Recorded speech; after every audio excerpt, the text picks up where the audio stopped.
What are we? What makes us what we are and what we're going to be? It's grit. It's what we started with last year, guys. Doesn't matter if you have one ass cheek and 3 toes. I will beat your ass. Can definitely compete with the big dogs. 10-5 end zone touchdown Detroit Lions. You guys are unbelievable, man. I'm telling you. We are driven by Detroit. Hello, everybody, and welcome back to the post-game live show from Motor City Mania. Obviously, I'm the host. I'm just going to kind of start it off here just to kind of, give my thoughts, if you guys weren't actually watching the live stream of the actual game itself. First and foremost, I want to talk about who I think deserves to be called like the winners of this game. And honestly, I think that if we're going to talk about that, we have to talk about the entire defense. Like, I'm going to say this right now. This is the kind of defense that not only I have been waiting for, but I think damn near every Lions fan has been waiting for. This defense is a defense that if it continues on this path, which I don't see any reason why it wouldn't, this defense can get us to a Super Bowl.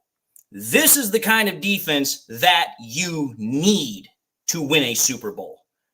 Because over the last 2 weeks, I would talk about also on the Rams game, but that was a little bit fluky for me.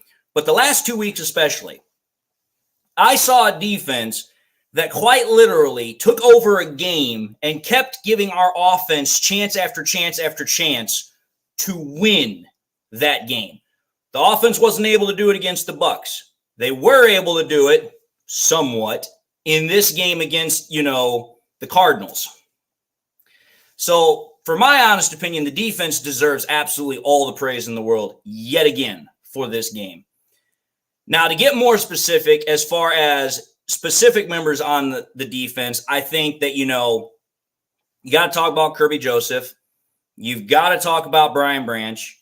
You've got to talk about Aiden Hutchinson.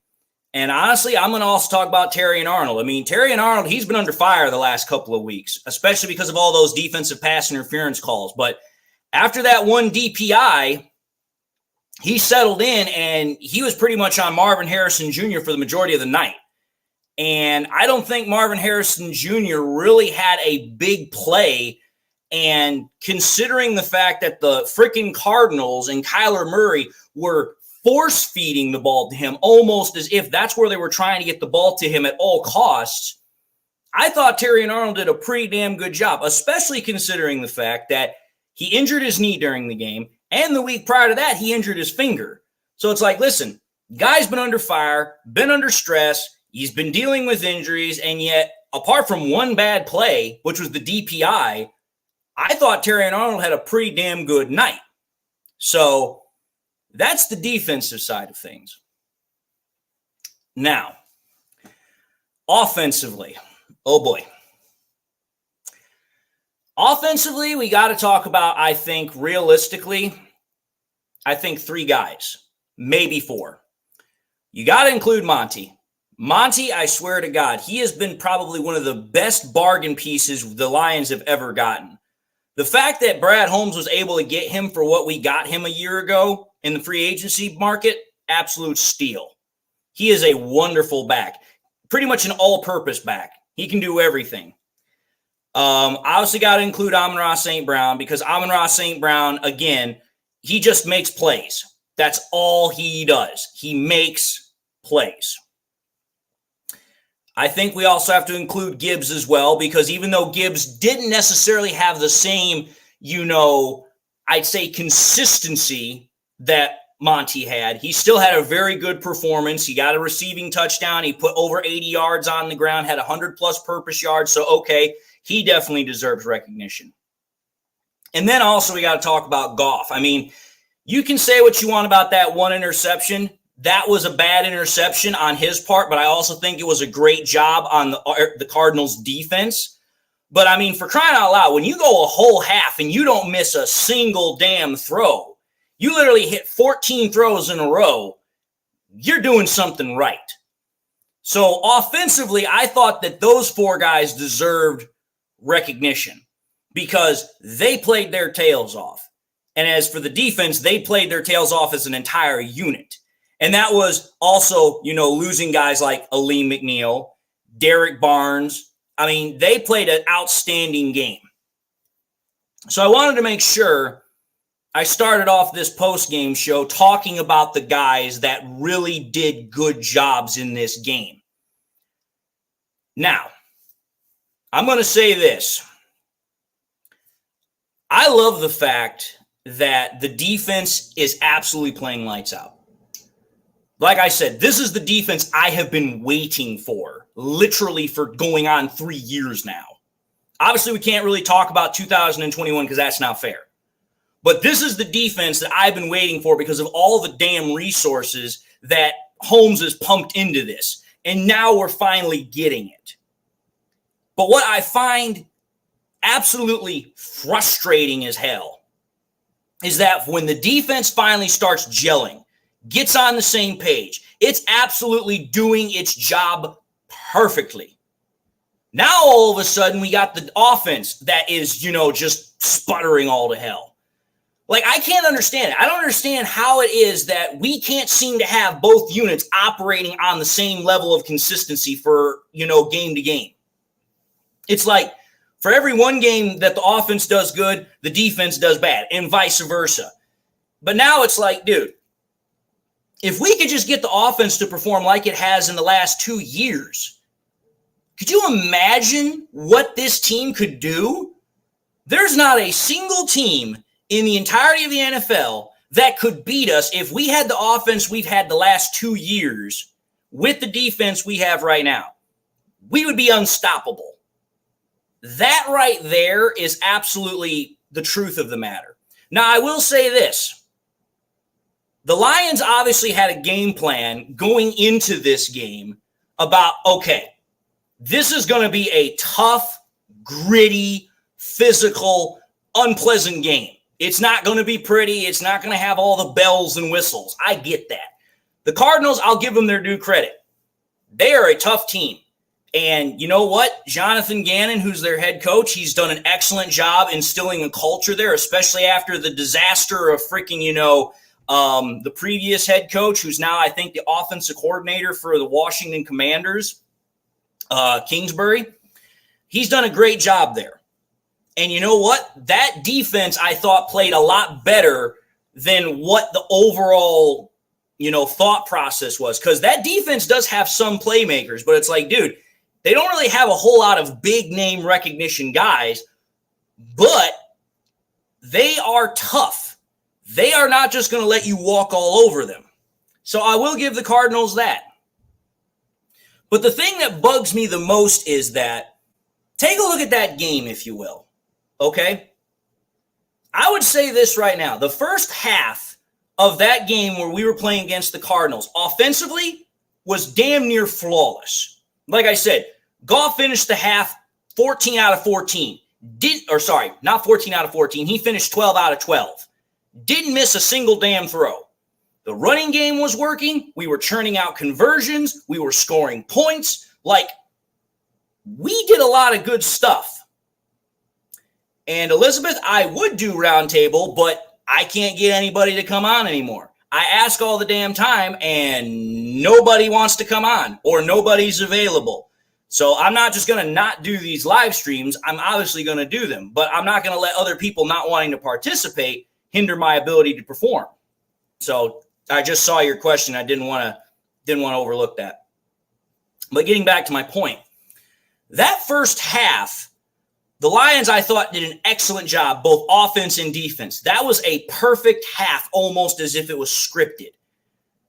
But as soon as the second half started, I don't know what it was, but it's like the offense once again just went into hibernation. And it was just like the freaking Rams game. We did not see that offense come back to life until literally the last drive of the game. And thank God it did, because the Cardinals were looking to try and make it a potential comeback. And that to me is the worst thing about this offense right now that bugs the ever-living hell out of me.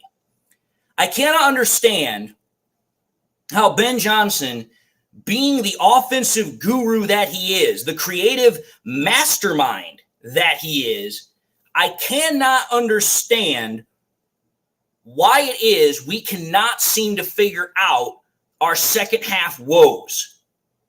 Because this is a problem that's going all the way back to last year. We have not been able to figure out how to do our freaking third quarter offense worth crap. And to me, it's one of those things where I just literally have gotten to a point where I'm like, okay, here. We've been dealing with this problem now for going on over a year, and yet it doesn't seem as if we're making any progress. It doesn't seem as if we're making any changes. And it bugs me because it's like, okay, I know for a fact that Ben Johnson is constantly trying to push this offense to get better. I know it's the same thing with, Jared Goff. I know it's the same thing with the players. I know it's the same thing with Dan Campbell. So it's like, okay, everybody wants better, but why are we not getting it? Why is it that the one area everybody recognizes is the damn problem we can't seem to fix? Like, that's the part about it that bugs me the most, is that we can't seem to fix the one area that, everybody knows is a problem, but nobody can seem to freaking solve it. So that to me is something that just, again, has always bugged me. And the fact that we're still not solving it continues to bug me. Now, I'm going to say this right now. The other thing about this game that kind of, I would say, is a little bit concerning, considering, it kind of depends on what the overall, I guess prognosis would be, is what the injury situation looks like. Because I'm going to say this right now. The Lions came out of this game and they got nicked up quite a bit. Lee McNeil left the game with an injury. Derek Barnes left the game with an injury. Branch at the very end of the game got an injury. Didn't need to go back into the game, thank heavens. But still, he left the game with an injury. Didn't see him come back. Laporta gutted it through the entirety of the game on an ankle injury. So I give him kudos for that. But the whole point of the matter is that when you have a game like this and you have that many guys that are getting injured, it already is, for me, I'm already kind of looking at, the week 5 bye week.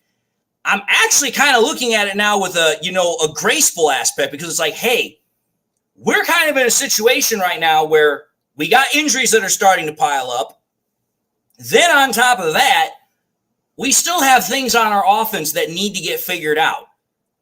Whether it's, how we're going to consistently run the offense, execution, and then on top of that, still figuring out who the number 3 wide receiver is. Because I'm telling you this right now, even though he elevated both Tim Patrick and Allen Robinson, I didn't see anything of Allen Robinson. I don't even think he played a snap. And Tim Patrick literally had 1 catch. So to me, it's like, okay, there are still elements of this offense that need to get figured out. And I think the fact of having that early bye week will allow us to actually make that progress moving forward. Because to me, it seems like this offense just needs more time to kind of gel and figure itself out. And I think an early bye week would be a huge wonder for that. So there's something else that I noticed with this game. Now, what I'm going to say about this as well is I already know for a fact Cardinals fans, they're going to say that they got robbed because of that whole situation before the end of the half, with the 2-point, the 2-minute, warning, and the fact that interception was overturned. Listen, let's understand something here. You can go back, you can rewatch the replay. The whistle was blown just after the freaking ball was snapped. That is perfectly legal. So to me, it's like, listen, you can say what you want, but the play should have never happened in the first place. Campbell knew it because he said he heard the whistle before the play got started practically. And Goff, when you saw him get hit, he literally shook his head. He's like, dude, I shouldn't be getting hit. The whistle blew. The play was blown dead. So to me, it's like, okay, I know Cardinals fans obviously are going to be butthurt about this because they're going to feel like they were cheated. Because, if you think about it, had the play not been blown dead, instead of talking about a 7-point loss, you're now talking about potentially going into overtime and it's 20-20. So I understand where Cardinals fans are going to look at that and they're going to be like, oh, you guys got the benefit of the doubt. You guys got a great call. And it's like, no, it was the right call. Because let's understand something here. The Lions had some of their bad calls, tossed on them as well. And plus, on top of that, the Lions made smart decisions with certain calls. Because think about it. The refs gave the freaking Cardinals that 4th and 1 for Kyler Murray when he scrambled. The Lions then had to challenge that to then get it overturned. So I'm trying to talk about this from both sides of the perspective here because I know it's not just Lions fans that are going to, look at this victory or this game, rather, I should say. It's also going to be Cardinals fans. Now, whether or not they're going to do it anytime soon, I don't know. I know that for Cardinals fans right now, they're probably pretty damn salty and they don't want to talk about this period at all. So I'm just simply calling it for what it is. But for me, I like the progress that I am seeing for this team. This team right now is showing that it has the championship caliber, makeup, if you will. All 3 games that the Lions have played in have been close. Think about that. There's not been a single game yet that we have played where we have won by more than a touchdown's difference. The game we won against the Rams was literally by 6 points. The game we just won against the Cardinals, 7 points. So, okay, we've now adapted this mindset to where it's like we can win close games and we can close them out, which is obviously something that's carrying on from last year. But for me, where I really like this growth from is that the Lions, even though they realize that they're a Super Bowl contending team, even though they realize they're a team that everybody is considering a contender, they're not letting that thought process, they're not letting that mindset control how they're going to go about their business. Every single game, they go in with the same mindset. Listen, we have to earn it. We don't expect anything. We're not entitled to anything. We're going to go out there, we're going to do our jobs, and we're going to play great football. So that, for me, is something that I truly appreciate about this team, both offense and defense, is that they have the proper mindset, and they're going to continue to do their jobs correctly. Now, where I wish mindset and, execution would meet would be the offense in totality. That's where I wish we could actually get some damn, rubber meets the road kind of concept. Because that is where I think if the Lions could truly get their offense back to where it was, and it was just, firing on all cylinders, this would be a team that nobody could stop. Because think about it. There's not a single team right now in the NFL that I can think of off the top of my head that has really shown itself to be a truly dominating team. Not the 49ers, not the Ravens. Let's see, who was another team from last year? Not the Cowboys. Certainly as hell not the Cowboys. So think about it. No team has really established a dominant footing over the rest of the NFL. Like everyone can say, oh yes, this is a team that we're definitely going to have to wait and see what happens when we get to February in the Super Bowl because they're that kind of a team. But the way I look at it is all those other teams that we're talking about, they can't show dominance because they're dealing with something else. Not because something is not being executed correctly, it's because they're missing something, whether it's personnel, whether it's mindset, whatever you want to call it. The Lions have the personnel. Like, they truly have every single piece they need on this team. The offense has every single offensive, personnel package. It has all the players it needs. It's in the right spot as far as that's concerned. And the defense clearly has that too. But what we need is the offense to start executing like it was when we went to the playoffs last year. Because think about this, folks. That offense last year literally carried the defense through the playoffs. The defense didn't really do anything in the playoffs. It was the offense that was primarily carrying the defense through it. So for me, if that offense can return and all of a sudden we compile that and, combine that with the defense that we have, now you're talking about a completely different team that is going to scare the ever-living hell out of people. That's something that's going to get people's attention. Now, I understand. I see this comment right here. This is actually a good talking point. Foxboy says the Vikings dominated the Texans today. Just saying. Okay, this is a good talking point because I know that for a lot of Lions fans, and I would also say a lot of NFL fans right now, the one team probably other than the Steelers that's surprising a lot of people would be the Vikings, because nobody thought the Vikings were going to be much of anything after they lost, freaking J.J. McCarthy to the meniscus tear for the entirety of the season. So the fact that Sam Darnold has played as well as he has, that is surprising a lot of people. It doesn't surprise me, but it's surprising a lot of people. Now, why does it not surprise me? The reason why it doesn't surprise me, and I actually kind of talked about this in my previous, my previous live stream, was for a little bit, but I'm going to just bring it up here. You have to take a look at Sam Darnold's career, folks. Sam Darnold, whenever he's had starting opportunities, which primarily that's only been with the Jets did not have a good supporting cast around him. Horrible coaches, horrible weapons. So Sam Darnold did not get a good rap when he was with the Jets. So then the next couple of years, he's bouncing around the league. He's finding places. He then gets to the 49ers last year. Now he's on a team that has that supporting cast. Oh, hey, you're now learning under Kyle Shanahan, one of the best offensive minds in the NFL. Can definitely teach you a thing or two. You've got all these pieces that are now actually on your team that you can work with in practice every day. Deebo Samuel, Brandon Ayuk, George Kittle, Christian McCaffrey. Now you can start building up your confidence again. Now you can start, working and fine-tuning on your craft. And then as soon as he leaves the 49ers, where does he go? Oh, that's right. He goes to the Vikings that's right. Who's their head coach? Kevin O'Connell, the former offensive coordinator for the Rams. Okay, he falls under Sean McVay's tree. So again, another offensive mastermind. Oh, and let's take a look at the weapons he has out there in freaking Minnesota. Jordan Addison, he's got Justin Jefferson, TJ Hawkinson. Okay, see the pattern here? Sam Darnold now actually has the supporting cast to show the talent that he had when he was coming out of college. That's why this isn't surprising me as much, because now we're getting to actually see what Sam Darnold can do once he has the proper pieces around him.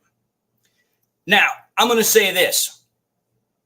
I also said this, and I fully expect this with the Vikings. As more games start to pile up and as we start to get more film on what, Sam Darnold's tendencies are, and we start getting reacquainted with everything, I expect that that's going to change. Because I don't think the Vikings are going to be a team that just, completely runs all the way to the Super Bowl. I still think they're going to win a handful of games. I think they're going to win more than what I originally thought, that's for sure. But do I expect them to make the playoffs? Probably not. The reason why I'm saying that is because outside of the Texans, which the fact that they whomped the Texans, that was a shocker. I was surprised that they were able to put a 30-burger on them and the Texans were only able to put up 7 points. That to me was kind of wow.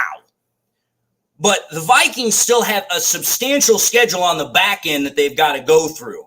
So just because they've been able to pull off some surprising victories up front, okay, everybody's still figuring themselves out. Let's see how well you play once we get to, early November, late November, December football. That's when the rubber is going to truly meet the road, and then we need to see how you start playing. So just wanted to address that about the Vikings. The Vikings are definitely surprising, but they still got a long way to go before I'm going to start actually popping my eyebrow and saying, you know what, they're actually someone to worry about. Braylon Dennis says, we need a true Josh Reynolds replacement because honestly, we don't have it yet. I'm going to say this right now. We don't have it yet currently on our, starting offense. I don't know if Tim Patrick is the guy or not. I would love it if he is, because Tim Patrick has everything you're looking for. He has size. He has catch radius. He's a guy that could really fit into this offense. But let's understand something here. No matter what guy you bring in to try and replace Josh Reynolds, you're still going to have the same problem unless it's Josh Reynolds. You have to build that chemistry. You have to build that rapport. You have to build that trust, that relationship. That takes time. And here's the thing. For me, when I take a look at this situation, the fact that Tim Patrick has already gotten, 2 games where he's been out on the field, he's made some plays, that right there tells me that there's already something developing there. And it tells me that, okay, there might be something there that we can potentially further develop and further work on. But realistically, I hope that it gets better sooner rather than later. And again, that goes back to the comment I made about the bye week in week 5, because it's like, okay, that will be another week that we can get the entire offense on the same page. We can continue to work out kinks if need be. So it's like, okay, that week 5 bye week might have more importance strategically for us than anything we can imagine at this point, because it'll allow us to get healthy. It'll also allow us to start, continuing to fine tune things that are giving us a little bit of problems right now. We have another comment here. William Massling says, can you believe the Rams came back and beat the 49ers in San Francisco? I'm going to be honest, that was a shocker too. I was like, listen, I know the 49ers, they don't have a lot of their guys. I know they don't have Debo. I know they don't have George Kittle. And I know they don't have Christian McCaffrey. They're all injured. But I was like, surely, with as banged up as the Rams are, the 49ers should win that game. They're at home. They should win. And the fact that the Rams won that game, absolutely crazy. Again, that Stafford's still pulling out some magic. And I give Stafford a lot of credit for that. But again, honestly, that is, again, more of an anomaly than anything, because I don't think the Rams are going to be able to do anything much this year because of just how many injuries they're having, because they've got so many guys that are banged up that until all of them are back, I can't see that team winning consistently. Oh, sure, they can win a couple of games like the one they won against the 49ers, kind of like, wow, that's a surprise, but consistently winning, I don't think so. Let's see here. Brian Smith says, Kyler really was just chucking it up there. What choice did he have? Freaking guy's barely over 6 foot tall. Maybe he's at 6 foot if he's lucky. And he's got freaking a 6'5", 270-pound Aiden Hutchinson breathing down his neck. Of course he's going to chuck it up. He's got no other choice. Let's see here. Nick Burton asked, do you think we beat the Seahawks? Okay. It's going to depend. One, it's going to depend on what our injury status is going into that game. That's first and foremost. Number two, it's also going to depend on if our offense can start getting things on the right page. The fact that we're going to be back at home is a good thing. The fact that it's going to be on Monday night and the fact that we get an extra day of rest is another good thing, because it means we get more time to get ready for the game. It gives us more time to prepare and more time to get healthy. So there's a couple of things that are going to factor into this conversation.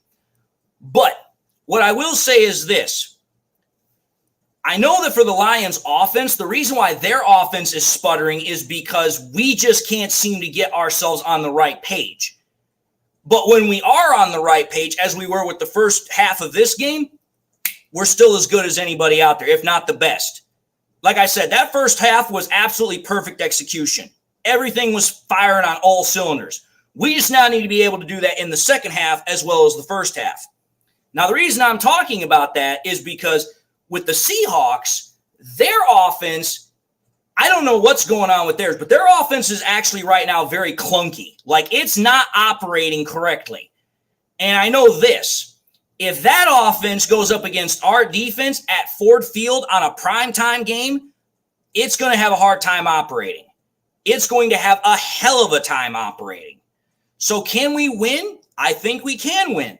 But it's going to really depend on which offense, the Seahawks or the Lions, operates more, efficiently, more functionally. I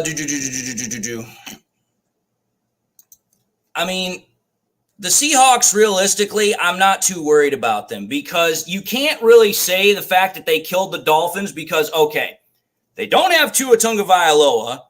And then on top of that, they lost Skylar Thompson, and they had to play against Tim Boyle. And everybody in this conversation knows how bad Tim Boyle is. And coming to the stage, we have Chemical. How's it going, bud? What's going on with you, brother? Oh, just talking some football. Yes, sir. Yeah, you know what? I'm not gonna take nothing away from the Cardinals. Their defense pretty much held us at bay in that second half for the most part, but we still made it happen when it counted.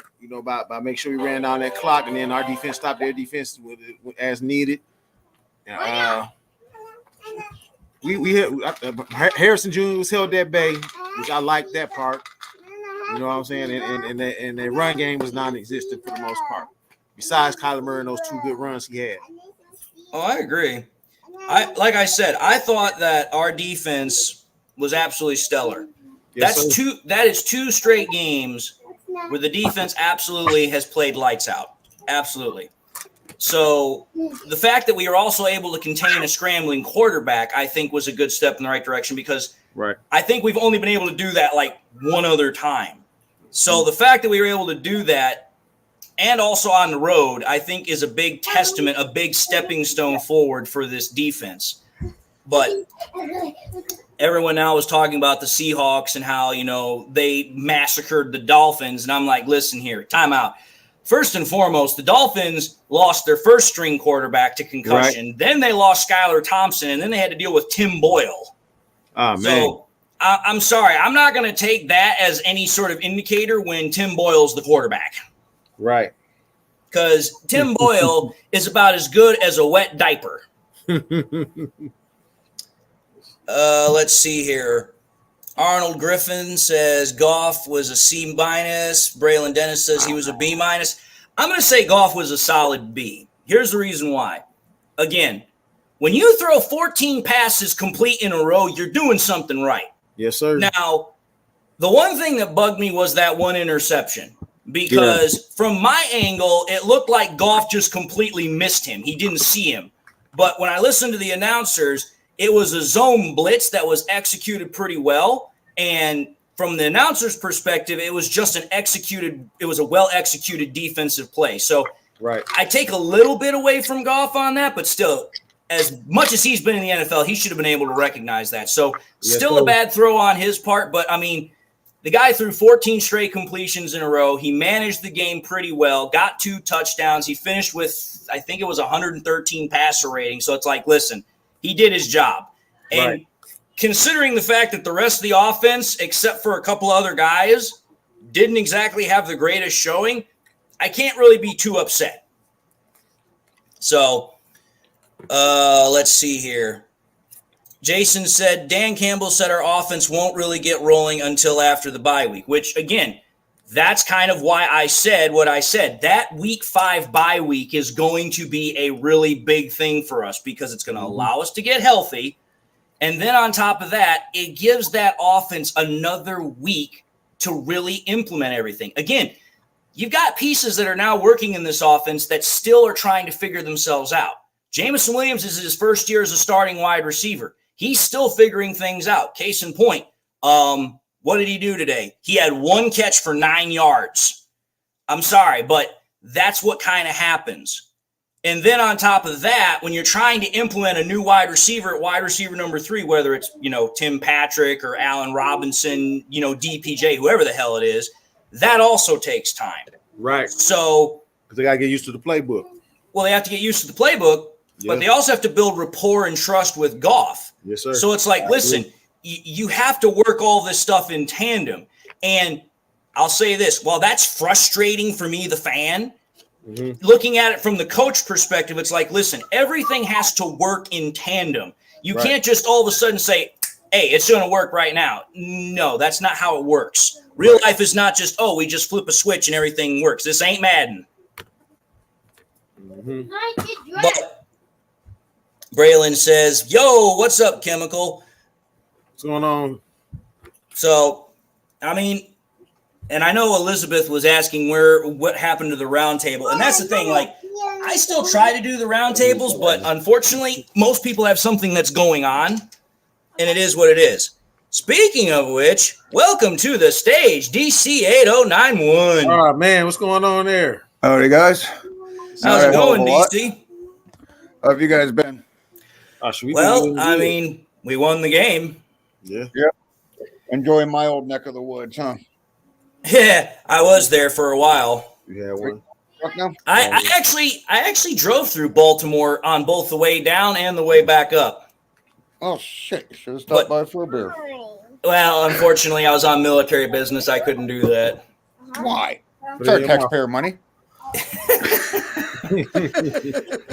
No, but I'll say this. Virginia, just to kind of talk about it a little bit, because I know some people probably didn't get a chance to hear me when I was doing my original live stream for the game. Virginia was definitely an experience because where I was at, literally you could drive 40 minutes in any direction and you were not going to hit anything serious. Yep. Literally from where I was at, I had to drive 40 minutes just to get to a Walmart. Mm-hmm. And I'm just like, dude, like you're out in the middle of what is known as BFE land. Kind of know that area. So, I mean, for me, I'm just like, Virginia's kind of nice. The only thing, I'll say this, the only thing about Virginia I didn't like is the humidity. That was the only thing I didn't like because every day that I was in Virginia, it was only like high 70s, low 80s. But the humidity was just god awful. What are you talking about? He's talking about another state. So, You say snake? But so for me, traffic in DC and Northern Virginia, don't you? Yeah, I mean, we call it the parking lot. Yeah, because where I was at, I was literally like, I don't remember where, I don't know how to get there, but the one time north of Richmond, weren't you? Something like that, because I literally, when I went out to go to Walmart one night, we were driving back and we literally were driving on this road and there was a sign that literally said, "Hey, Stonewall Jackson death site." Whoa. Oh yeah, that's Fredericksburg. That's actually Chancellorsville, so that's right off 95. Because the whole Chancellor battlefield is once you get off go 95 and hit Frederick, which is like the very asshole of Northern Virginia, Fredericksburg and Stafford. That's where the Battle of Chancellorsville happened, where Stonewall Jackson got killed. They have a big ass battlefield right there for it. It's very cool to go to. And we literally drove right by that because we went on this back road and there was the sign and everything. And I was like, you know what? That's kind of cool, actually. You were on 32 then.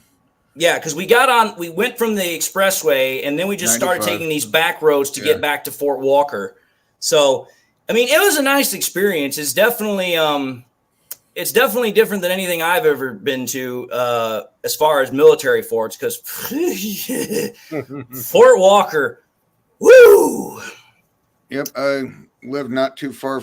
I lived right off of 95, way south for a while, and lived all over Northern Virginia and all over Western Virginia, so I'm used to it. I know, but kind of anyway, well-traveled. What did you think, DC? What were your thoughts on the game as far as an overall concept? Well, it's another one of those games that we would have lost last year or the year before, or sure as hell would have lost 3 years ago. But at the time, the good thing is that the D held it together. The O had their moments, and I think Ben Johnson's getting a little bit between him getting figured out and more people are getting used to it. Seem like they know, expecting what calls are going to come. He's still not opening the playbook and showing all of his hands this early in the season. So, yeah, like I think you said earlier, I mean, as we're not going to see the offense getting the full rhythm as we haven't the last 2 years until, going on week 8. Well, maybe. I think but that the fact our defense is rolling is the strongest thing that we could take away from this. Oh, I agree. And, you know what the funny thing is that I was on TikTok and I was watching, just clips. I was just scrolling through. And this clip came up for America's game. And it was about the Buccaneers from 2002 or whatever it was. Yeah. And it literally talked about how there was the game that the Bucs had. And the entire time up until that point in the season, their offense had struggled. But obviously the defense had kept them in games. And it was like week 7 or week 8 that the game happened. And then all of a sudden, their offense came to life. Now, obviously, that offense back in those days was managed by John Gruden. And I was just thinking to myself, I'm like, you know what? What if, as Dan Campbell says, like after week 5, when we have the bye week and then week 6 hits, and then it's just like we're off like a rocket. Because think about that. The very next week, after the bye week, we play the Cowboys. Yep, sure do. Could you imagine us going to Jerry World and just absolutely stomp a mud hole in the Cowboys? I would love nothing better. I think we can do it because the Cowboys is overrated. They had that first good game against the Cleveland Browns, and it ain't been nothing else going on since then. And they had to play catch up this last game, and they still lost. Yeah, they did. They still lost to the freaking Ravens, and the Ravens haven't been playing the same way that they played last year either. Like they feel off too. So Kevin Zettler is probably a part of that process that they're missing. Well, that's part of it, but again, I keep saying it, and I've said it before, I'll say it again. Everybody can say what they want about, Lamar Jackson. Lamar Jackson is overrated as hell. Like, I get it. He's a freaking mobile quarterback, and he can do all these things, but it's like, dude, it's like this is the same guy who's won 2 MVP awards, and, that's right, he only has 1 3,000-yard passing season. 1. And it's like, dude, I get it. The guy can scramble for days. He's electric. He's fun to watch. But it's like at the end of the day, the guy still only has 2 playoff wins out of like 7 appearances. Yeah. It's like, dude, when it comes time to crunch time, he can't get it done. Right. So for me, it's like, you know what? You can say what you want about Lamar Jackson. He's electric. He's fun to watch. He's Michael Vick 2.0. I don't give a damn. The point of the matter is that does he win? No, he doesn't. I would much rather have a guy that's boring like Jared Goff who can win versus a guy who's flashy who can't win. Mm-hmm. We had that in Stafford back in the day. Kind of, yeah. But what was I going to say? So the next game, obviously, that we have is Monday night. We're at home, and we're playing the Seahawks. The Seahawks, yes, sir. Which the Seahawks, I'm going to say this right now. That game, if nothing else, is probably – that's one we just have to have because of the fact that we've played the Seahawks literally the last 3 straight years, and the last 3 straight years we've lost to them. Right. Because the first year we played them in 2021, Goff wasn't playing. Tim Boyle was in, and we got our asses spanked, I think, 29-51. Well, that's when they snatched Goff off, right? I think Goff either was out with a knee injury or he had COVID. Was one or the other. Oh, yeah. But he couldn't play. And then the next year we lost, it was like 3 points, and then the year after that, it was again 3 points. Like, every time we've played them, at least since Ben Johnson and Goff have been together, it's like we are that damn close to beating them. Right at the door. One of those was an OT too, wasn't it? Yeah, that last year was OT. The last one was an OT. The year before that, the year before that, it didn't have to go to OT. But it's like, dude, this is the 4th straight year we've played the freaking Seahawks. Like, we got to beat them. Mm-hmm. Plus, on top of that, the fact that it's a conference game. Because think about that. Every single game we played so far has been a conference game. Right. We haven't played a division game yet. But we have played all conference games, so it's still important. But no, I'm going to say this right now. I mean, so far through the first 3 games of the year, obviously I have my issues with the offense. I have my issues with Ben Johnson, how he's calling plays and stuff like that. And, part of that I agree, like DC is saying, I think to a certain extent he's trying to reserve some of those more complex, deeper parts of the playbooks for when we start getting deeper into the season when it's going to absolutely be needed. Right. But at the same time, it also goes back to, like I said earlier, I think the offense is still trying to figure itself out personnel-wise. But what I am going to say here is that when I take a look at the offense, and especially this game, I'm going to tell you this right now. The 2 biggest pieces for this offense outside of Goff, obviously being the quarterback, without a doubt, 100% has got to be Demo and it's got to be Amon-Ra St. Brown. Because, dude, I watched David Montgomery and I'm literally watching him. I'm like, dude, I am watching like old school Larry Zonka football running here. Yeah. The dude is literally carrying people like 4 or 5 yards. And then I thought it was kind of funny that the whole offensive line got behind him. He's like just hanging there in the air, like he's just not doing anything. Did you see his eyes? Did you see his eyes when he's sitting there? Like his eyes got as big as a freaking clock face. He was like, dude. Like the whole pile like just carried him like an extra 4 yards. He was just hanging there in midair. That was hilarious to watch him in the sky like that, getting lifted up and then push those extra however many yards. I said that was hilarious. I can tell you this. I'm sure in his song he was singing "I Believe I Can Fly." He's reminding himself of that movie Half Baked when they start flying through the city. But no, I thought Demo, I swear, he is like the engine that drives that whole offense. Because when you've got to have a conversion, like a short down and distance conversion, he's the guy that literally finds a way to do it. Because I literally saw, I don't know how many times he literally had cutback lanes and he just found a way to pick up yardage.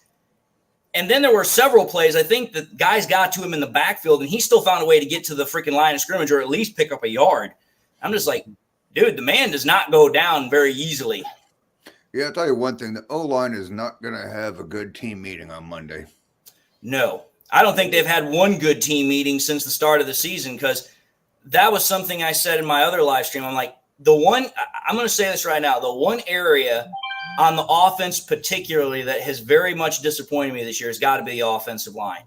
The pass blocking has not been good. Mm-hmm. The run blocking has been better, but not as good as I've seen it in the past. Right. And then for crying out loud, I get it. We're inside of an opposing stadium. But the fact that we had 3 offensive linemen called for false starts absolutely just boggled my mind.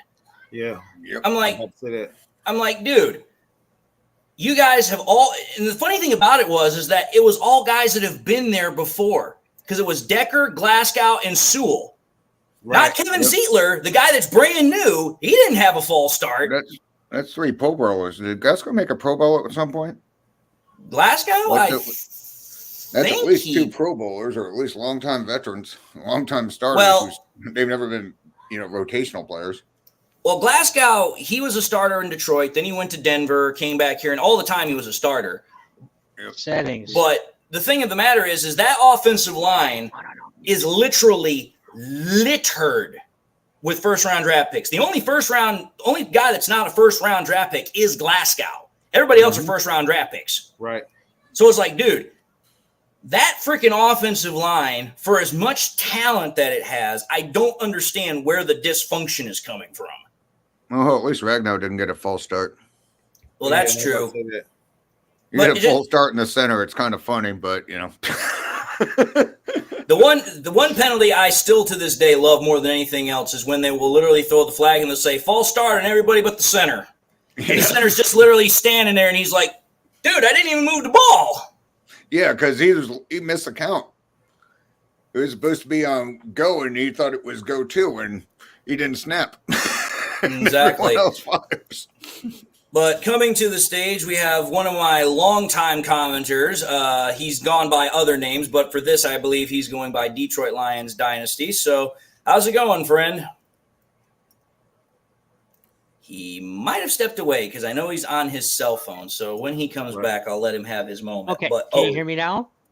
I can hear you. Okay, good. Just hang on here because it's not really fair if you don't see me. Let me see here. By the way, there's a username with this name because I bragged on a different site, streaming site, about the Lions like last season. But anyway, so I guess they borrowed it with your channel. So I'm actually known as Independent Aquaman on YouTube. So anyway, hang on here. Howdy, Aquaman. Yeah, so hang on.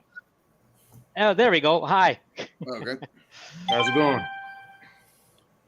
Not bad, you? Oh shoot, enjoying the win, So man. you're all in Michigan? No. I'm in Michigan. DC is in Maryland because he's in Baltimore. Right. And I am in New York. But we're all Lions fans all the same. Right. Got it. From Michigan, but did you see Devin Booker with the Lions hat on today when they focused in on him? I think I saw that for a brief moment. Yeah. Oh yeah, he got the Axel Foley joint. I like that. Yep. So, what did you think, Independent Aquaman? What were your thoughts on the game? Well, I came in late, past the first quarter, because I was busy watching the Indiana Fever, but I don't want to. That's WNBA. I don't want to talk about that though. Wait, they're still around? Well, Caitlin Clark brought her back.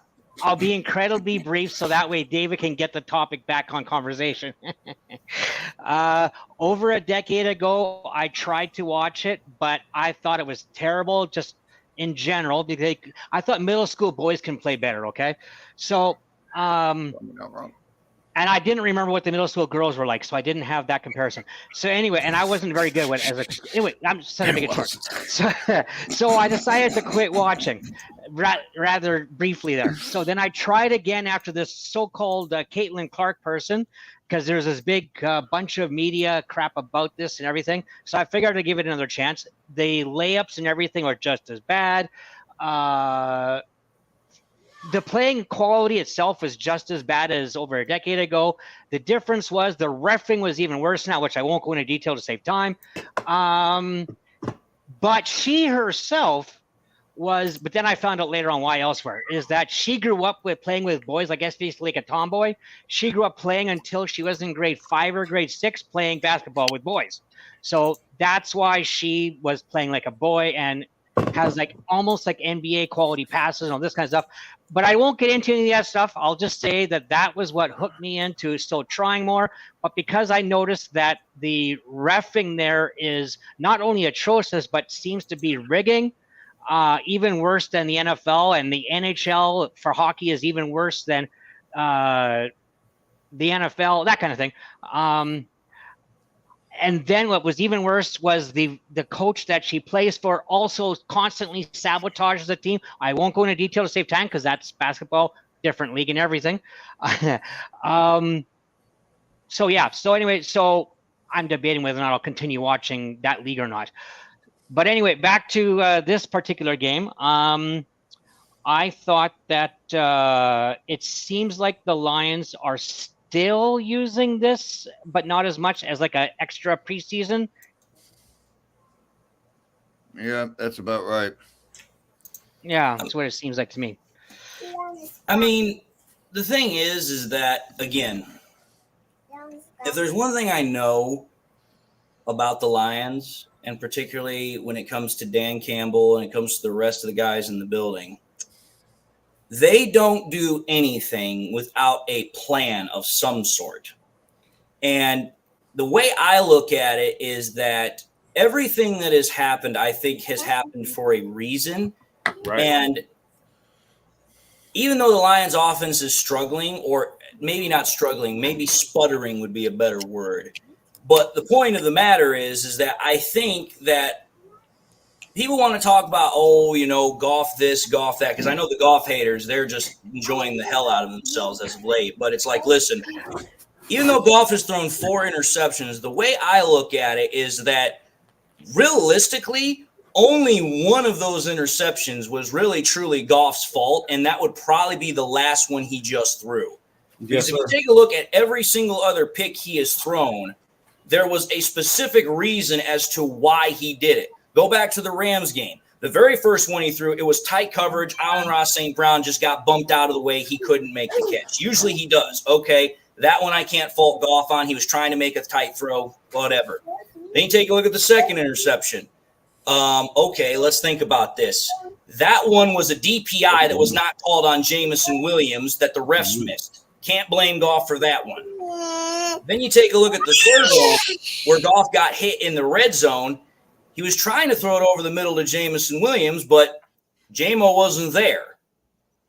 This last one, yeah, Goff kind of missed the guy, but the defense also did a pretty good job in coverage. So it's like, for me, it's like, you can talk about what you want about things not firing on all cylinders, which to a certain extent they aren't. Like we said, the offensive line's not doing its job, particularly well. Mm-hmm. But the way I look at it is this, to try and, again, as the saying goes, find a silver lining here.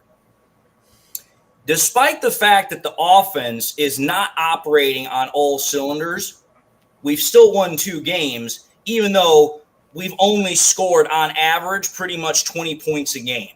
Right.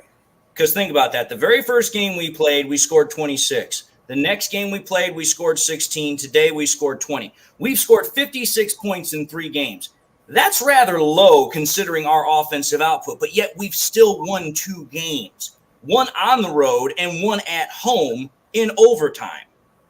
So to me, it's like, okay, if Campbell is saying it's going to take until about, the bye week for everything to kind of get figured out and everything, again, like I said earlier, once this offense truly gets to about 100%, which I would say right now this offense is probably teetering around 65, 70% efficiency. Once it gets to 100% and you pair it with this defense, think about who's really on our schedule that's going to stop us. Because up until, this week, I was thinking, okay, the Texans are going to probably be a pretty damn good opponent. We still got to contend with the Bills. We still have to contend with the 49ers. But it's like, dude, if the Lions can, finally put everything together, like what we've been waiting for, this is a team that can easily go to the Super Bowl and win it. Yes, sir. I agree. So that's just my thought process. So, again, trying to take a look at the positives for everything that it is. Because, you know what, everybody can get pissed off about, this isn't working, this isn't working. It's like, okay, do you have a right to be mad? Do you have a right to be frustrated? Absolutely. But take a look at it from the opposite side of things. Even though it's not fully operating functionally, we're still winning. Yeah. Because think about it this way. Ask a Pittsburgh Steelers fan if they care how their offense is working. They're 3-0. Which, again, hard to believe the Steelers, of all teams in the world, would have started the season 3-0. I was like, dude, I don't see how Tomlin's going to pull this one off. But, again, like a damn magician, he somehow has pulled a rabbit out of his ass. But trying to get back to the actual game itself here. So what did you guys think as far as the most memorable play of the game? What did you guys think was what was your favorite play of the game? I think the hook and ladder is going to be about unanimous. Should we do anything other than the hook and ladder? Oh, I've got one. I've definitely got one. Oh, Money getting carried, the pick. Nope. Or Branch knocking himself out in the tight end out. That nope. was beautiful. That was a nice hit though. Mm-hmm. That was like old school football hit. Yep. My favorite play was the Goff scramble at the very end. Oh yeah, that was really slick. Yeah, I agree. I saw the play. I could tell it in your voice. I saw the play, and I'm like, okay, it's a play action boot, which means they're trying to do a flood concept to the right, which typically means there should be a underneath route and there should be an over top route. And I'm like, okay, Goff is probably going to try and get the underneath route because he only needs to pick up like 7 yards. And then I remember watching the play and I could just see, I don't know how to describe it, but I could literally see Goff's body language and I knew he was not throwing it. I just saw him run and I was like, he is seriously going to run for the first down. And sure as shit, he picked it up. He picked it up with like a yard to go. So I was like, Goff over here, the guy that everybody says can't move for shit, can't run, he's out here picking up first downs. Hey, that's another thing to Ben Johnson's playbook. How many times do you think St. Arizona practiced against Jared Goff running a naked bootleg? None. 0. How many times has any team practiced with? I mean, I thought the play was broken for a second, and I'm like, and then I was like, oh shit, that's designed. He's tucking it. I thought he was scrambling. I'm like, oh shit, that was a design, and he etched out 7 yards from it. Shit. Mm-hmm. I mean, for me, I was just like, listen, people can say what they want about Goff per se, but it's like, listen, Goff is kind of like that individual that you look at him and he is consistent, but he will still throw a surprise at you every now and then. Oh, yeah, I agree. Because, I mean, I think there's at least been 2 times this year where Goff has actually scrambled and picked up first downs. That was the second time. So for the guy that can't run for crap, He's actually done a pretty good job of actually, maneuvering in the pocket and also picking up first downs. He actually threw on a run too against the Rams. Mm-hmm. Hey, And he did it today too on the bootleg. Oh yeah. So I don't care how many yards you get; it's how many first downs you get when you run.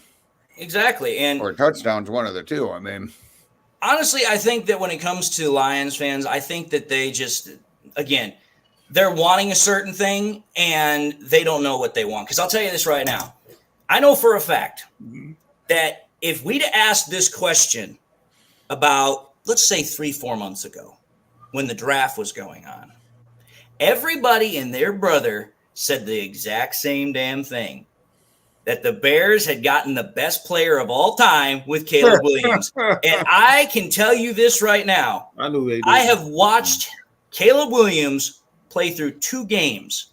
I watched the Titans game they played, and I watched the game today against the Colts. And I'm going to tell you this right now.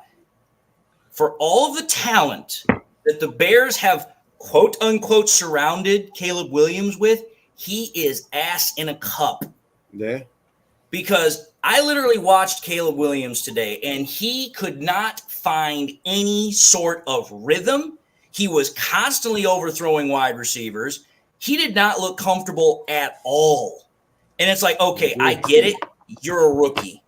But at the same time, it's like, this is the guy that everyone wanted to say he was a generational talent. He's going to be the next big guy. Nick Wright saying that, oh, the Bears can go to the Super Bowl. They're going to win the division. Oh, of course.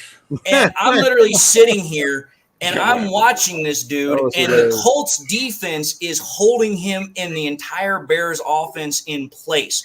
And think about this. Everybody wants to talk about how Jared Goff has 4 interceptions right now. But let's think about this. Jared Goff also has 3 touchdowns. So at least it's more of a 1-to-1 ratio. And again, most of those interceptions are not Goff's fault. Whereas you take a look at all of the interceptions that Caleb Williams has thrown, those are all on him. And Caleb Williams has 1 touchdown to 4 interceptions. And I think his completion percentage rate is barely over 50%, whereas Goff's is like in the high 60s. Well, if the Bears would have invested in offensive line instead of receivers, it might have helped. Oh, that's true. But the other thing, the worst thing about it is I actually watched it today. Their starting left tackle, Braxton Jones, he had to leave the game with an ankle injury. So an already weak offensive line just got weaker. And what I find even more funny is that, remember how many Bears fans wanted to just rant and rave about how, oh, we just got DeAndre Swift. He ran for 1,000 yards with the Eagles. They've now wasted $24 million, and I think he ran the ball 13 times today for like 20-something yards. Oh, Did he hurt again? Oh, no, he's not hurt. Not yet. Yeah. You just don't have no O-line to run behind. That's all that is. Exactly. It's just, you want to know what the thing is? DeAndre Swift is literally the exact same thing as Jamal Williams when he went to the Saints. After he had his 1,000-yard rushing season with us, he goes to the Saints, and he completely disappears. The same thing's going to happen with DeAndre Swift after he left the Eagles to go to the Bears. But go ahead. Thanks. Because I didn't pay attention to who specifically the names and the quality of the players on the offensive line for the Bears last season. Of their starters from last season, how many of them are back and still playing this season so far? There's a reason I'm going for this. But correctly, I think 3, maybe 4. Okay. Not including the one that just got injured? I think he was there last year. I think. You have to forgive me. I don't necessarily keep up all that much with the Bears because the Bears be the Bears. Now, I'm not going to talk about who controls ESPN, et cetera, and therefore why they're pushing the nonsense they do in different sports. I'm just going to focus only on a certain aspect of, I consider one of their strengths. Other stuff they have is BS. But their deep analytics. Now, I don't mean their articles. They write based on that because they actually mention it, but they actually don't make conclusions based off of it. So thanks to David for pointing out their deep analytics last season or the season before. I already had an inkling or suspicions, but there were some actual facts to back up what I was noticing. That our Lions, when we include our backups, were overall by the end of the regular season only the 13th best, according to ESPN's Deep Analytics, I wouldn't trust including the substitutes. When we had all our starters, then not including the substitutes, we were basically top 5, and sometimes top 3. But the backups were just not that good, and the cohesion and all that kind of stuff. Anyway, because of however the Bears' offensive line had went last season, combining both their pass protection and their run protection, or blocking, whatever they call it, they were overall, I think it was the best, because one was the second best and the other one was the 5th best. But when you combine the two, it ended up being basically the best in the whole league.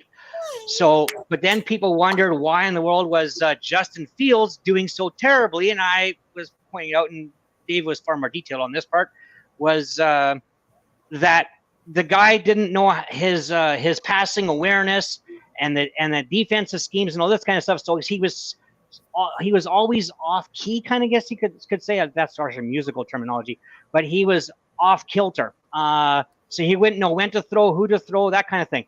Caleb Williams is even worse than Justin Fields regarding that. But now I'm going to bring this back to Justin Fields, though. Not Justin Fields, I mean Caleb Williams. Regarding this particular season, I thought he would do atrocious because of his attitude, not necessarily his talent. I didn't know what his college competition was like. I didn't know any of that stuff, which apparently wasn't that good. So he just looked better than he actually was.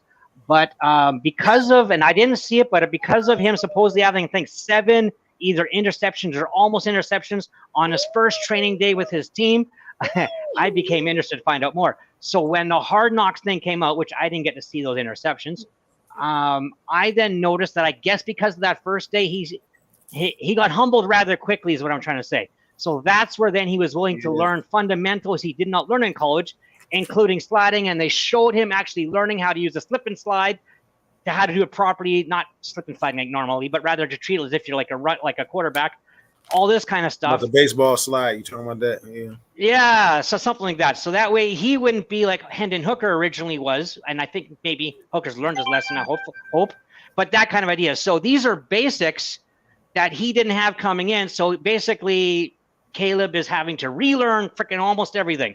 And I guess his passing was already terrible to begin with, etc. And so a lot of the ones promoting him were only thinking about him being a runner. and I guess throwing long bombs, but not considering the quality of the defense and etc.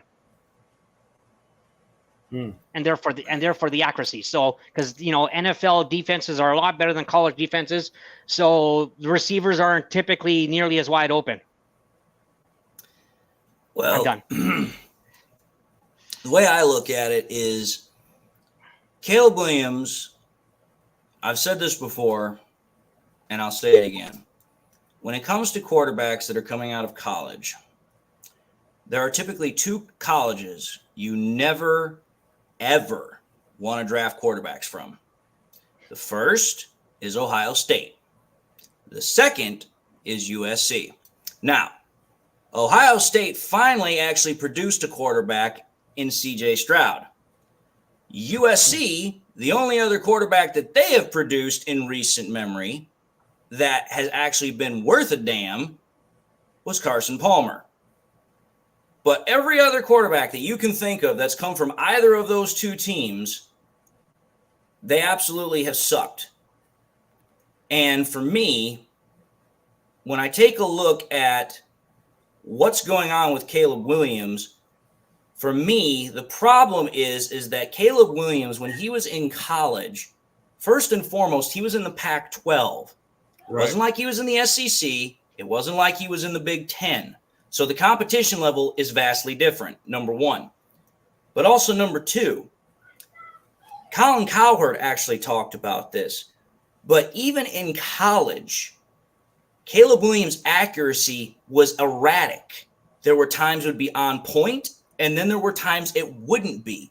In fact, I think he said there were a couple of times where his accuracy as far as the percentage points in certain games was barely over 50%. So let's think about this. If you're in college and you're already having problems completing passes consistently or having pinpoint accuracy. You now then put said quarterback onto a team that has invested all of these resources to give you the best possible weapons to compete with, but you're still not able to take advantage of them because you're overthrowing, you're underthrowing, you're missing the timings on your routes. That's then where you start having the situations that we've seen with pictures that are already coming out from Chicago Bears games where DJ Moore is like on his last freaking, nerve because he's getting impatient. And you have to think about it. DJ Moore has been with the Bears now, I think, 2-3 years? And every single time he's been with them, oh, that's right, he's now having to break in a rookie quarterback who apparently does not know how to read, does not know how to have touch, any concept of timing. And then prior to that, he had Justin Fields. And Justin Fields is slightly better right now than Caleb Williams. Yes, but the point of the matter is that for a guy like DJ Moore, who's considered one of the better wide receivers in the NFL, the amount of frustration he has to have with not getting consistently good quarterback play, that is going to cause schisms. It's going to cause problems. And then on top of that, you've already got an embattled coach in the locker room where everybody's talking about he's probably the first coach that is most likely going to get fired this offseason if things don't go right. And when you're 1-2 and the very first game you won was not because your offense did anything good, it was rather because Will Levis sucked so bad that the defense won the game for you. Yeah, that right there ought to tell you just how damn bad things are in Chicago. So when I heard all of these Chicago fans saying, oh, Caleb Williams is going to be the next GOAT, he's going to win more Super Bowls than Tom Brady, the Bears going to the Super Bowl, blah, blah, blah, blah. It's like, dude, you guys are so delusional that you guys are smelling shit you guys haven't even produced yet. So for me, that's why when I look at this situation about our offensive line, it's like, I think that our offensive line right now, more than anything, it's just trying to get itself reacquainted and re-gelled. Because again, you're talking about, first and foremost, you have two guys that are playing in different spots compared to what they had last year. First and foremost, Kevin Zeitler wasn't on the team last year, so he's getting used to a whole new group in that aspect. Then on top of that, while Graham Glasgow is a dual guard, he can play both left and right. Last year, he was primarily the right guard because Jonah Jackson was the left guard. Now he's moved over, so you got these two guards that are playing in two different spots. And if you think about it, most of the weakness that we're having on our offensive line is coming from the interior. And I would say it's mostly coming from the guards because they're trying to figure themselves out within their new positions, whether it's because they're on a new team or they're just in a new position from where they played last year. Right. And that all takes time because you now have to build chemistry with the guys that are to your left and to your right. Right. And I think once that calms down, and again, once the bye week hits, I think that, again, the Lions offense will be fine. Again, I know for fans like myself, it's frustrating to watch, but I think that, again, based upon the past tendencies of this offense, based upon how resilient our team is, I think we'll be fine. It's just one of those things where it's like, hey, time, love, and tenderness. So that's just my personal opinion. I'm trying to think what else is there really to talk about this game, because we've talked about how the defense played absolutely beyond the world in terms of quality. Offense, sputtering, but whatever. I'm trying to think if there's anything else around the NFL that's worth talking about that we haven't talked about, because we talked about the Bears, talked about the Vikings. I got one for you. Oh, what do you got? How poorly the Bucs played today against the Denver Broncos. I'm both not surprised and somewhat a little surprised. And let me explain that. I'm not surprised that they played poorly because they shouldn't have won the game against us last week. Let's just be fair and honest. The defense last week played absolutely lights out like it did this week. Right. The only reason the Bucks won that game last week is because our offense kept shooting itself in the foot. Right. If our offense could have actually taken advantage of any of, Hey, you guys, know, I the gotta time. get rolling, but good Okay. seeing you all. I got Good people seeing coming you all, over. I'll too. catch you soon. Yep. Okay. See you next week. Later, guys. Right, DC. But what was I going to say? If the offense had just taken advantage of any of the opportunities that the defense gave it, or put even more succinctly, freaking Dan Campbell didn't snafu that freaking field goal at the end of the first half, Right. we probably would have won that game. Right. So think about it from that perspective. The Bucks, they're feeling high as hell because, hey, we just came into Detroit and we just whomped them. We beat them. Woo! Now you got some low-bro team, the Broncos, coming into town, which everyone's going to think, oh, we're just going to stomp the mud hole in them. Then on top of that, again, you have Sean Payton. Well, yeah. Everybody can say Sean Payton's washed up and over the hill, but Sean Payton's still Sean Payton. And on top of that, Sean Payton has a rookie quarterback, and rookie quarterbacks are dangerous as hell because you don't have a whole lot of film on them. Right. So that's the part that doesn't surprise me. Now, the part that does surprise me is the fact that the Bucks were at home. That right there already makes a big difference because when you have the home field advantage, that should cover up a lot of deficiencies. But the fact that the Bucks not only lost, but they lost in a very convincing fashion. I think that they lost, 26-7 or something? Yeah, blew out. That's not just a small loss. That's a blowout. You're losing by literally almost 3 scores. So that was surprising. Well, I guess there's one other thing worth talking about. And Dan Davis actually talked about this in the group chat. Malik Willis and the Packers. Oh, yeah, definitely. Which, I'll be honest, I thought Malik Willis was a bust. I still think he is a bust. But it's kind of hard to put a bust label on somebody that was a third-round draft pick, to be honest. But all I'm going to say is this. We've seen it happen in the past. And sometimes all a quarterback not even a quarterback, a player needs is just a change of scenery. And I think for Malik Willis, he just needed to go somewhere that, one, knew how to develop quarterbacks, but at the same time had the talent to work with him. And the Titans don't have that, at least not anything of good measure. And this is actually a funny comment since we already talked about it. But Joseph Osteen said, "Did you guys know Monty could fly?" I didn't, but apparently he found out today. Mm-hmm. But no, I think that overall, I think this week was pretty fun as far as I would say most of the games. Most of them weren't too surprising. Some of them were. But so far the season's already panning out in a pretty good direction because, like I said, nobody's clearly established dominance. Nobody really knows who's going to be the quote-unquote Super Bowl runners, at least not yet. But the way I look at it is I like the fact that we got the win. We closed it out. I like the fact that we're going to get an extra day of rest before we play the Seahawks on Monday.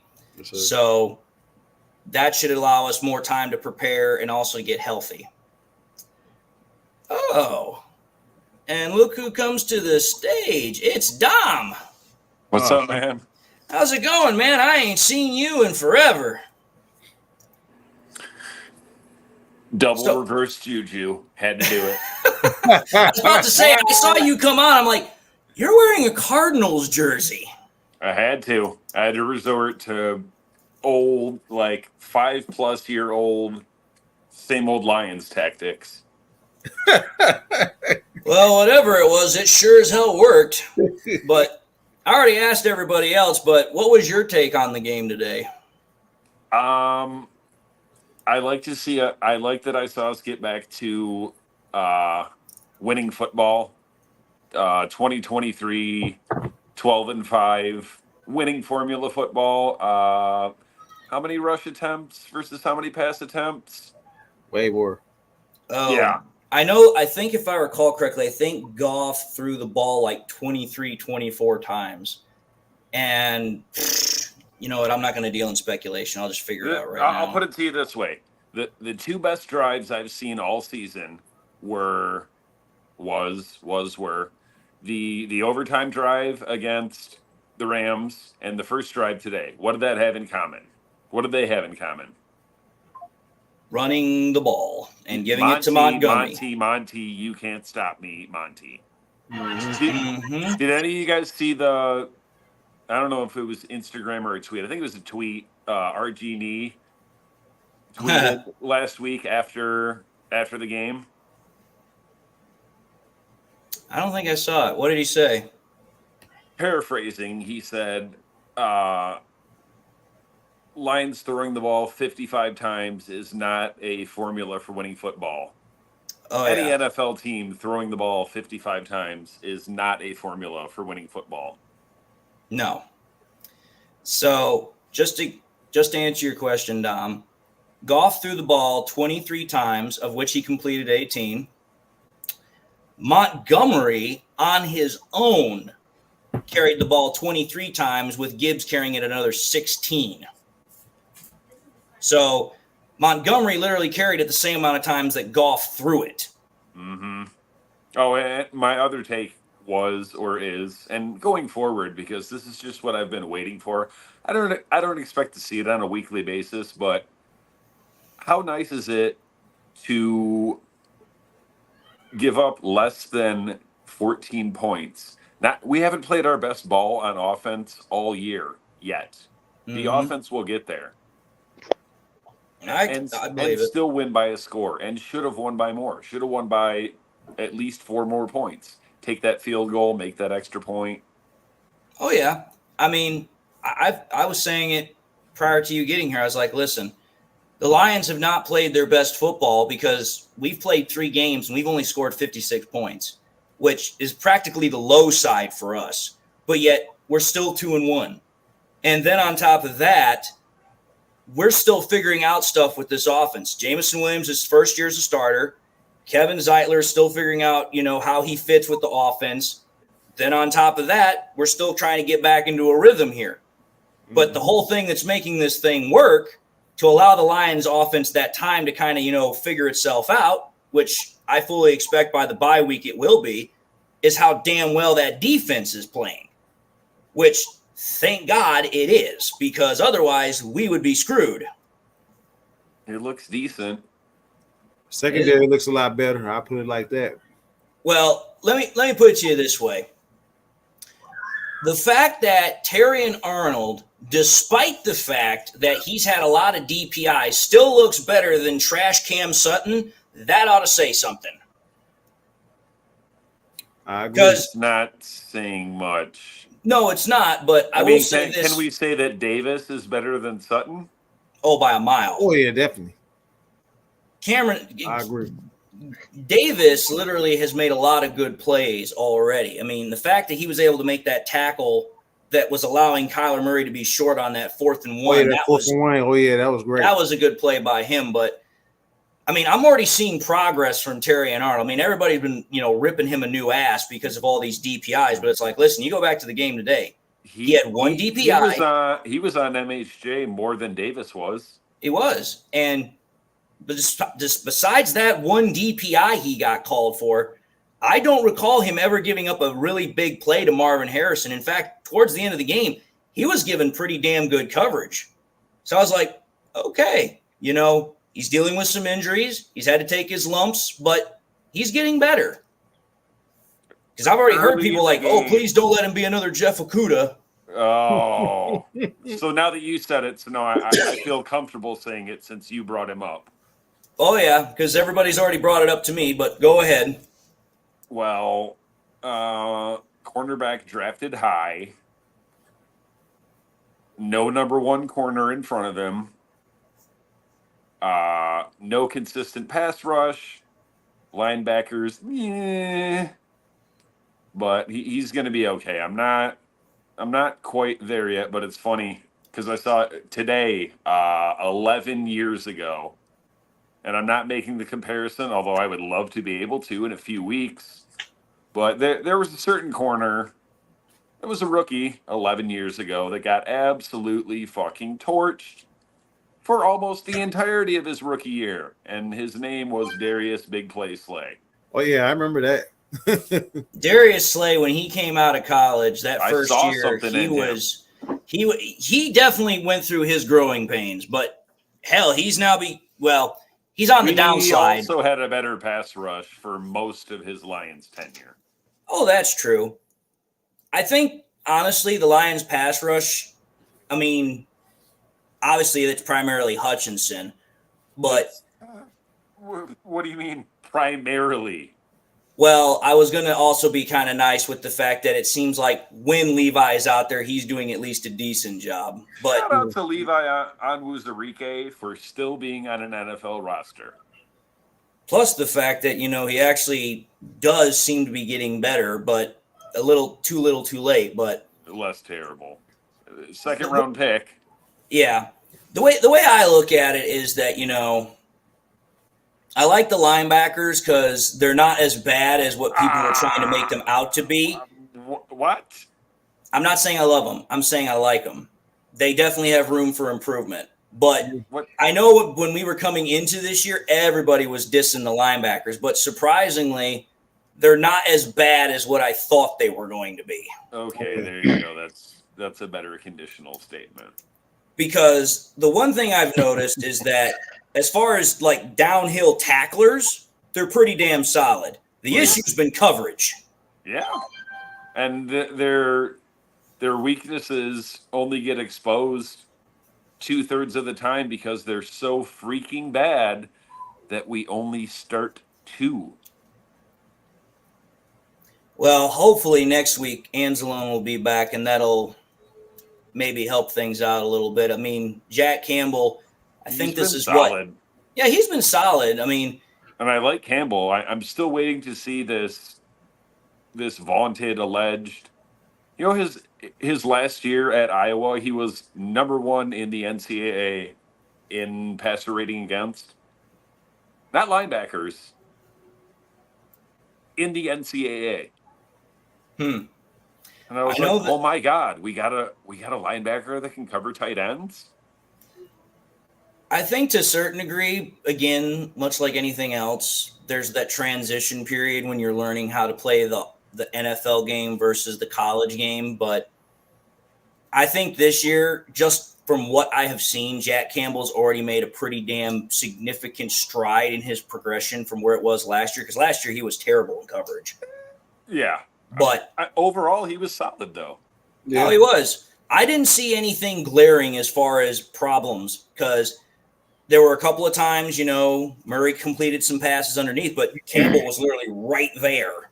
Also, speaking of Kyler Murray, that I'm trying to think back, probably would have to be 10 years. That was probably the best job we've done against a mobile quarterback in probably a decade. Sounds about right. I mean, it's a backhanded compliment. No, it is. I mean, the thing about it is everybody, and I know this, everybody and their brother was worried that freaking Murray was going to tear us up on the ground. But the funny thing about it is that the running game for both quarterbacks and also running backs, we were able to keep both of them in check. And in fact, by the end of the game, the running game had become completely non-existent. Pretty much all Murray was doing was just chucking it up and hoping someone got underneath it. Throwing incomplete passes. It's really not that hard to win against a mobile quarterback if you don't let him gash you in the run game. Because the reason that they're mobile is because they're not good pocket passers. And it also doesn't help that Murray's like, what is it? He's either barely 6 foot or just a tick under it. So he's like 5'8". Timeout. He might be 5'8". No, he ain't 5'8". I know that much. Hold on here. Or is he 5'9"? He's 5'10", according to ESPN. If he's 5'10", then I'm 6'5". I'm actually 6'1.5". I'm just saying. And Braylon Dennis put it in here. He said, Kyler Murray still has never beaten the Lions. He tied us once. And yeah, he did tie us, but he didn't beat us. And Goff is now, 9-1 or 10-1 against the Cardinals? I thought they said he was 0-8-0. Yeah, well, he also had like the second or third best yards per game against any team in NFL history. Yeah, against the Bucks. So Ben Johnson and Campbell were like, "Oh, let's just throw it 55 times." Yeah, I was telling the guys this. I mean, don't get me wrong, I still love Ben Johnson, but his play calling has just been problematic this year. Like the first half of this game was absolutely flawless. It was perfect. Yeah. It was balanced. We were converting, we were scoring. And then it was just like as soon as halftime came, it was just like poof. And it's like, where the hell did that go? Yeah, it became a puntathon. And it was like that whole thing stayed that way. 2 years, we win those close games now. Right. No, I get it. That's the only difference. Even when we were terrible, we were just losing one-score games. The season that we lost 16 games, 10 of those games were one-score games. It's the NFL. We're all pros. No, I get it. I agree. Carolina won today. Shout out to the beige water pistol. Exactly. So let that tell you something. Is the problem really the Panthers or is the problem Bryce Young? It's the owner.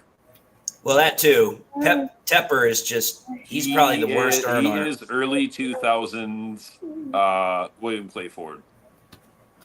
Or Dan Snyder. Ooh. Yeah.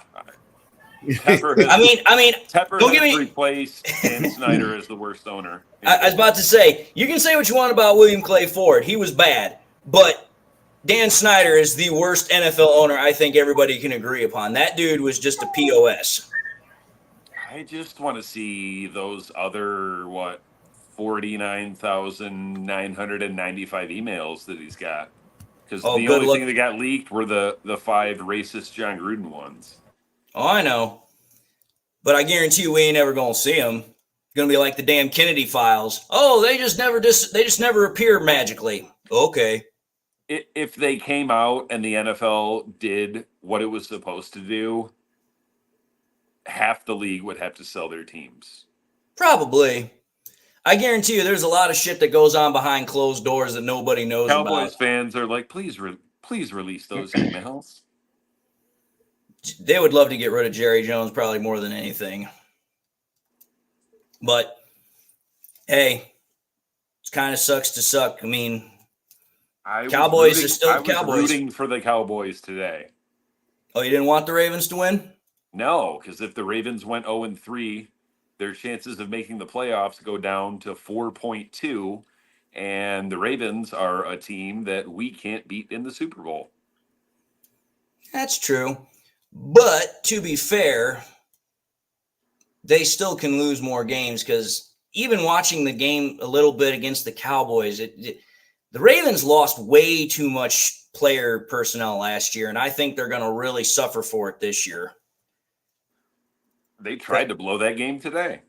Oh, I know they did because weren't they up 18 points at one point, and then freaking Cowboys brought it all the way back to within 3 points, and I'm just like, wait a minute here.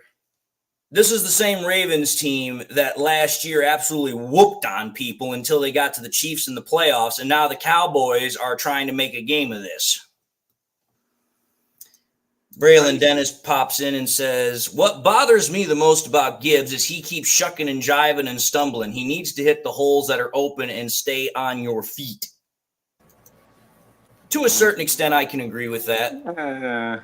He didn't do too bad today. I have very little, if any, complaints about Jahmyr Gibbs. He didn't do too bad. They only had a couple of plays where he got stifled. Other than that, he was getting up the field. Gibbs, I'm going to say this. The fact that Gibbs got 84 yards and he had, over 100 plus purpose yards, that I liked. The one thing I will say that I agree with Braylon, and I mentioned this while I was watching the game, is that when I watched Montgomery run, There were times he would get to the line and there'd be no lane open. And then he would jump back. He would find a cutback lane and he would just take one cut and he was just boom, gone. But when I was watching Gibbs, he would find the lane, no problem. But then he'd start dancing like he's trying to find a way to bust out. It's like, dude, you don't need to dance. I get it. You're trying to find a bust out area, but, just plow forward and pick up what you can. You'd get much more yardage that way rather than dancing around. Style. Oh, I know. He's the home run hitter. And again, everybody has their way of doing things. And that's probably the biggest way that our offense runs the way it does, because it's that we got two different running backs that have different types of, game. Go lay down, man. And it's kind of hard to prepare for both of them. Kind of hard to prepare for a bruiser and then have to deal with a home run hitter all in the same game. So, you know how many pounds Montgomery squats? I think it's 750. 705. Which 705, yes, sir. You squat 705. like, dude, I can leg press that, but deadlift, freaking, squat? No. Hell no. I'd break my back. And he's so spoiled ever since we got him, because his last year in Chicago, I don't remember if it was broken tackles or most times making the first guy miss, but he led the league in that. Yeah. The one thing I will say about Monty, make sure that's off the ground, is that we're playing about half this stuff in this house. He literally got such a bum rap when he was in Chicago because their offensive line is so bad. The fact that he even got 1,000 yards running behind that offensive line, I find impressive. And is still bad. No, it is. Like I told them, I watched the Bears-Colts game, and I'm just like, dude, that the Bears are screwed. And Caleb Williams is screwed with them. Did the right guard start again? Nate Davis? I think he did. The one that was seen blocking no one multiple times 2 weeks ago and then was bitching in practice? Yep. Like, dude, you're blocking no one. And then on top of that, at some point during the game, their starting left tackle left the game with an injury, Braxton Jones. So the poor get more poor. So it only took, 8, 9, 10 plus preseason. A lot of snaps and time and quarters for Caleb Williams to finally throw a touchdown. But apparently he threw two. I was like, oh, he got one to Dunze. And then he threw another one.